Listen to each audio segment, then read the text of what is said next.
Hey everyone, welcome to the Catholic Entrepreneur Podcast. I'm your host, Mitch Fisher. Today's question: What's your favorite? What's your favorite tool for evangelization?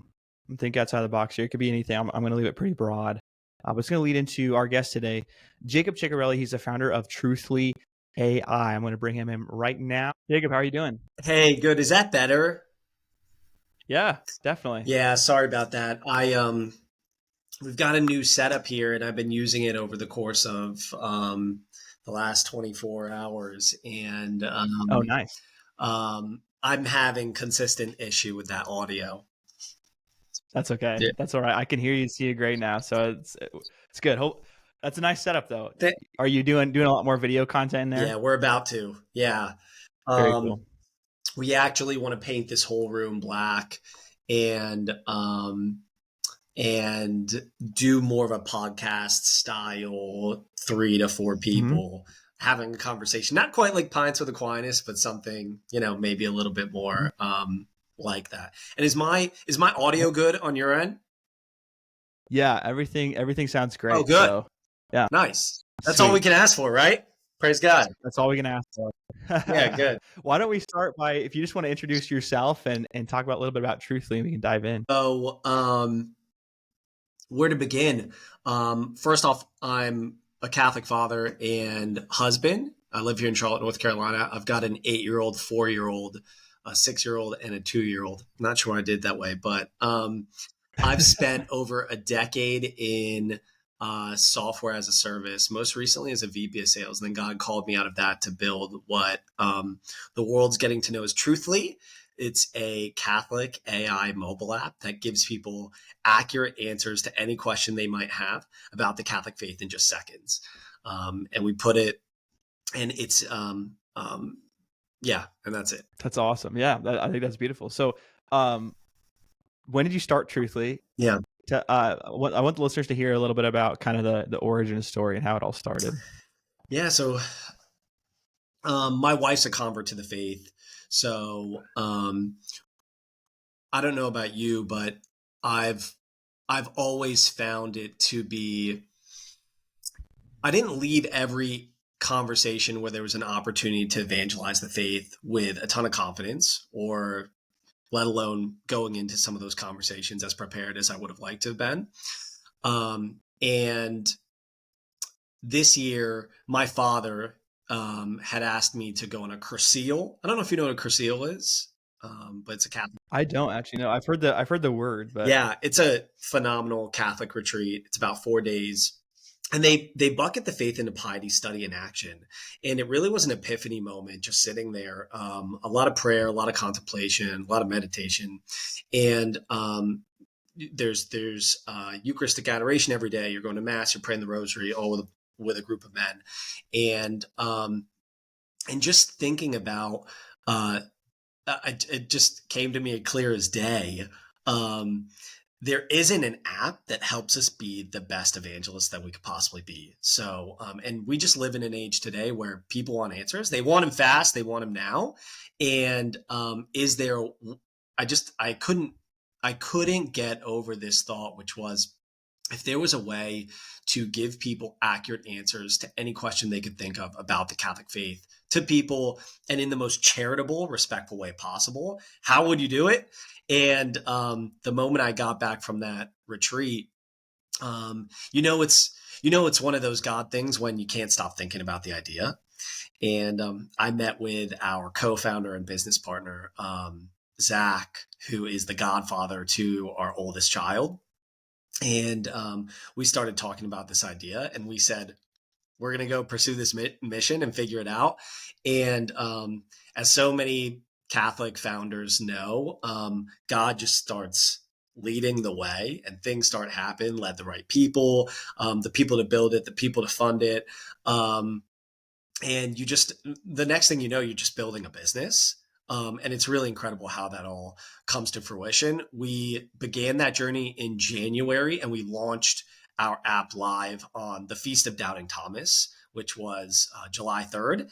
And we did it with about friends and family for a few weeks. And then it was actually the week of the Eucharistic Congress we launched it live. So we've been live for almost about call it 2.5 months now. That's incredible. What a fast like journey into your point. Just God leading the way of just connecting all the pieces after that retreat. That's really cool to hear. Did you ever see yourself being like a founder? Did you think that something like this was going to happen? Like, did you feel like that you had this in you even early on, or did this just kind of come together randomly? Well, it's funny. I sat in on a talk for it was a panel discussion with Cent Ventures, and Jamie Baxter was one of the speakers, and he said two things that were pretty influential. But one of the things he said was, I couldn't imagine founding a business with all my children I have today and going in and doing this journey. And so I knew it had to be, we needed a little bit of divine providence help. But yeah, my most recent startup, it was a Series A startup. My founder, I've been very blessed with a few of my startup journeys where I just had some great founder mentorship.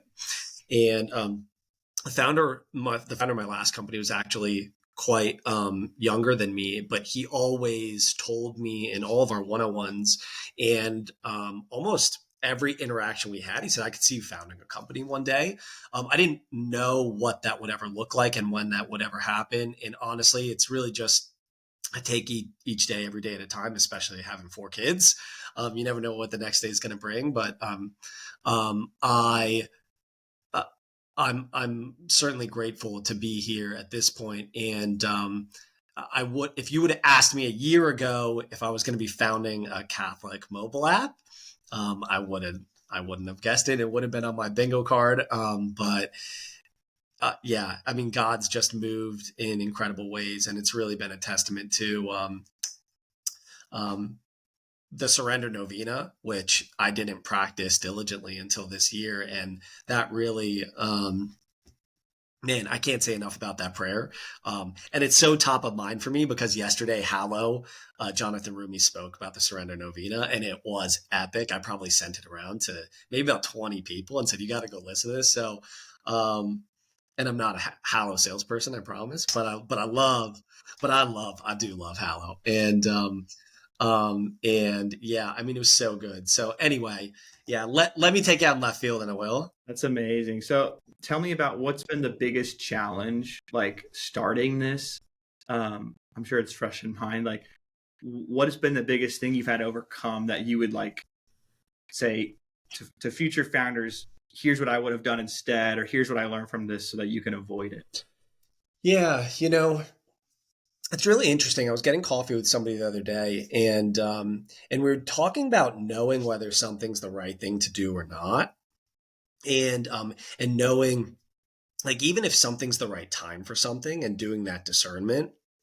The only way that I've found myself to get clarity in a lot of those moments, or more clarity over time, is really I've made daily mass, and I'm probably speaking more to Catholic founders here, but I really think daily mass and adoration as often as possible. Preparedness builds awareness was something that one of my CEOs always used to tell me at the second startup I joined. It was from about 2018 to 2022. And in our Catholic faith, you think of that in the context of our prayer life. And I mean, I can tell you with full confidence that daily mass has absolutely changed my life, and going to Eucharistic adoration and confession as often as possible has absolutely built a level of clarity where I feel a lot more confident in some of the steps that I'm taking. So early on in the founder journey, I wasn't doing that as often. So you can feel these moments where you're like, how do you know if this is really the right step that I'm supposed to be going? Is this the right conversation? Is this the right move for where the product's supposed to go, or the right people that are going to be building the product? Because we were talking to probably about 5-6 different companies to help us build this product. And at one point, it actually felt like it wasn't going to happen. And lo and behold, like last second, and that's just how God works, is like the last second something happens. And I just feel like that's also been so true for us this year. But yeah, I think if I had to give anything, I really just think preparedness builds awareness, and I think you can't separate that from your faith life, the more God will not be outdone in generosity. So if I'm investing in myself in more prayer time, he'll make up the time in meetings, he'll make up the time in traveling to get somewhere or putting you in the right place to have the right conversations. Yeah, I think you can't start doubling down on that soon enough. Like I would tell any person that's going on any type of founder journey, get to daily mass if you can, and absolutely start going to confession as regular as you possibly can, and start going to adoration. I mean, it sounds so simple, right? But the reality is, like, how often do you get that advice and then actually go and do that every single day? I mean, and it's funny. I start telling people like I will never miss daily mass again. And as soon as you get that little bit of that ego, like you find there's like a day when like you just absolutely can't make it. You're like, geez, I spoke too soon. It's like by the grace of God, I'll make it to mass every single day. So anyway, yeah, I hope that's helpful for somebody else. Definitely. No, I think it's a beautiful reminder. I think we can get caught up in so many of the logistics of things, self-reliance, and you just nailed it. Just like he will make up that time in other ways, and he'll connect the pieces for you the more you're talking with him, in relationship with him. And I think that's beautiful to hit on. Tell me about the app itself. What does it do when people hit download? What can they expect? Like what's all the nitty-gritty details? Yeah, so I think we've designed a pretty easy and user-friendly experience. One of the things that we wanted to make sure, and I've just learned from being a part of some great companies, was if something's easy to use and it's not easy to even just sign up, it won't. There's not a likelihood that'll get used. But as soon as somebody signs up for the app, it'll take you right to our chat page, which allows you to have interactive conversations with our AI chat model. And you can ask it any question that you want about the Catholic faith, about life, you name it. And it'll always give you a charitable and respectful Catholic perspective and answer, and as much context as you like.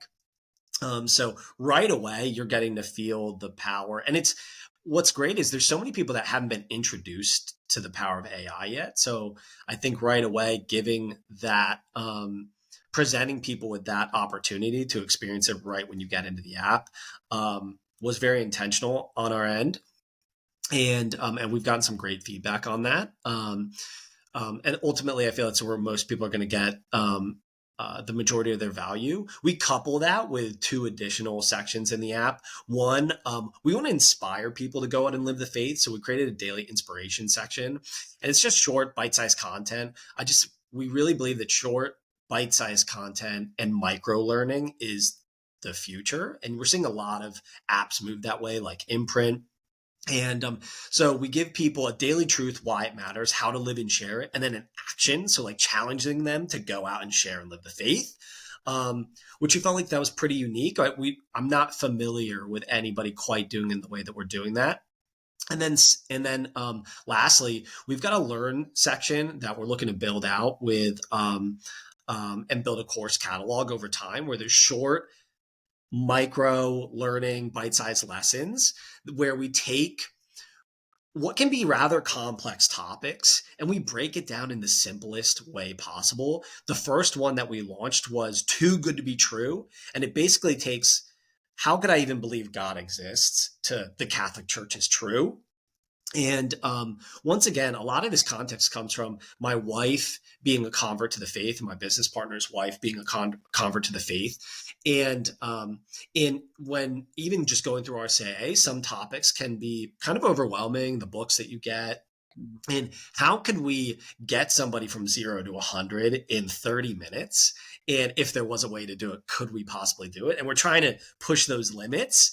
And yeah, so hopefully we'll just continue to bring a lot of great apologetic, bite-sized material that helps people become, better well-versed in the faith, challenges their thinking, helps them to think better, even do things like communicate better, because there's skills also as like evangelists that we need to learn and equip ourselves with. And we want that to also be an aspect of what we're doing. So those are kind of the core 3 things that people find in the app. And our hope ultimately is that people just get a ton of value from all those sections. So yeah. Yeah, no, I didn't realize like all that, the micro learning. I totally agree. Like micro learning, I feel like is the future. Like it's already happening, not in just like the educational sphere, but just social media in general. Like it's all just like bite-sized short form video, and like there's so many different areas of the internet where you can find that, and you can find quick information. Mm. Like whenever I search YouTube for like something I need to learn quick, I'm more apt to go to YouTube Shorts and find a short on the thing I'm trying to learn really quick, rather than like opening up a whole YouTube video now. So it's definitely like totally agree with you on that. Yeah. What's been one of the most interesting things that's come about um, in your founding journey with this in the last year or so? Like maybe a surprise for you that was hopefully pleasantly surprising.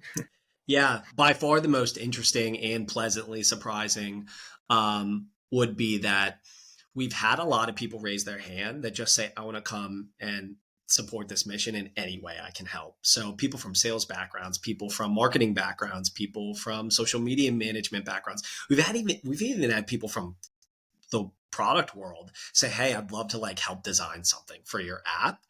And it's actually created some really great internship opportunities for us. And I think that's by far been the most surprising thing is people just, whether it's messaging us on Instagram, messaging us on LinkedIn, walking up to us at our booth at the Eucharistic Congress saying, how can I be a part of this mission? It's one thing, the devil will creep into your mind and make you question what you're trying to do and your mission, no matter what that mission is. And we've gotten just so much affirmation about what we're trying to do, and people that just believe in, hey, like I often run into these situations where I don't feel prepared to share my faith, and I'm already like, I literally just before getting on this call with you spoke to a young man who said, I've already used this in conversations, and literally the reason I downloaded it was the previous week I had a conversation with somebody and I left that conversation feeling like, geez, I wish I was a little bit more prepared. They felt so much more prepared than me. And so like that really spoke to that person, and they've already shared the app with like 10 or 20 people. And Wow. that's just such a, man, when somebody tells you that, I just heard a story the other day where somebody said it was a non-Catholic friend of our families back in our hometown that was shared. The app was shared with them, and it led them to ask some questions like, why do you bless yourself when you do this? Why do you genuflect? Why do women wear veils in the church, right? But it led to a lot of deeper questions around the Eucharist and the real presence and Mary. And that person just signed up for RCIA in the fall. So like, which is the whole reason we're going out to do the app. But yeah, the most surprising thing is just people being so willing and ready to want to help support a mission. And yeah, just once again, blessed that that's even the situation we could be in, is that people, so that's been very surprising. You don't know that people are going to go and raise their hand and reach out. And, but it's a pretty cool thing to experience. Oh, for sure. That's so cool. I mean, and those are the stories that make it all worth it. Like hearing that, it's so beautiful. So tell me a little bit about like the design of the app, because I think what sticks out to me first and foremost is the beauty of it. I'm guessing that was a conversation of like visually beautiful application, because we're seeing more and more of it, but like church websites or some attempts at apps, they're not always like beautiful and inviting inside, but I think this app is. So I'm curious kind of what the discussions were around that aspect of creating it. Yeah, I think sometimes less is a lot more. And I'd rather do a few things really, really well than a lot of things just kind of well. And it ties into a philosophy that we have for priority management, rather than, and I think a lot of people, we tend to get a lot of things done. If we have a massive task list, we get a lot of things done. We get a little bit of a lot of things done rather than, what in reality, if we actually just got the most important task done and we did that so well, like that day is actually a lot better than getting a lot of a little bit of things done. And, bringing that same philosophy to how we're building the app. I mean, look at the church, like church art and sacred art is so moving, so beautiful. Look at the churches we used to build. The Catholic Church is so beautiful. It should reflect that. And there's so much more beauty we even want to bring the app. So I appreciate you, even thinking that its current status is beautiful. But it's a testament to the great people you surround yourself with. Like, I did not do the designs. I'm not the design genius. We've got an incredible person who's done just has a beautiful creative mind, and without a combination of great surrounding yourself with some great people that want to also make something very beautiful. It's not possible, but yeah, I think the intentionality there was the church is beautiful. We believe that being a Catholic leads to the most beautiful life imaginable. Our app should reflect that. So, and even if it's not, 5 sections of an app that has all these different capabilities, like, we're just trying to do these few things really, really well. And then hopefully that expands out to other things we can do in the future. But yeah, this is just the start, hopefully. Where can people find you and Truthfully and keep up with everything that you're doing in the future of the app? Yeah, so we're on LinkedIn. So find us at Truthfully. You can find me on LinkedIn, Jacob Ciccarelli. For spelling on that, you may have to look somewhere in the video. We're also on Instagram, which has been growing quite rapidly, truthfully.ai. And most importantly, we're in the App Store. We're available on all Apple devices, so you can find us there, Truthfully, Chat, Learn, Share. And we are working actively on an Android version. So for any Android users out there, I promise we will have it out to you very soon. Apologies for the delay, but if you are an Apple user, it's available there. And if you're an Android user, you're just going to have to ask your Apple friend to be hanging out with you when you're looking to evangelize the faith. So. Nice. Yeah. Maybe there could be some evangelization happening from the Apple to Android too, because I'm an Apple guy. So Yeah. No. Team Apple. No, yeah. And there's no bias against Android. It just Apple seemed the way to go. So, and I have an Apple phone. So, yeah. Cool. Well, thank you so much, Jacob. I really appreciate the time. I think the listeners are going to get a lot of value out of this. So, thank you for what you do, your ministry, and just keep it up, and just God bless you on this journey as it continues. Thanks, Mitch. No, same to you. Love what you're doing, and thank you. I mean, more people need to hear about the Catholic faith, so we're bringing that word out there. Thanks, Mitch. Yeah, a pleasure to be here. Absolutely. God bless. God bless. Have a good one. Yeah.